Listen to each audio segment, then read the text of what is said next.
Bu yerin neymətlərinin başında zərif ətirli Azərbaycan çayı durur. Hardandır bu çayda bu qədər zərif ətir? Hər çay yarpağında torpağa qayğı ilə yanaşan əllərin hərarəti duyulur.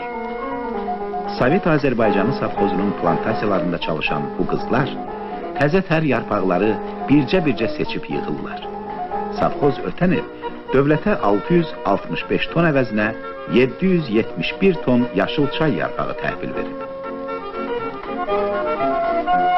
Bu yaşıl yarpaqlar Astara rayonunun qabaqcıl müəssisələrindən olan bir nömrəli çay fabrikində ilkin emaldan keçirilir, qablaşdırma üçün Lənkəran çay fabrikinə göndərilir.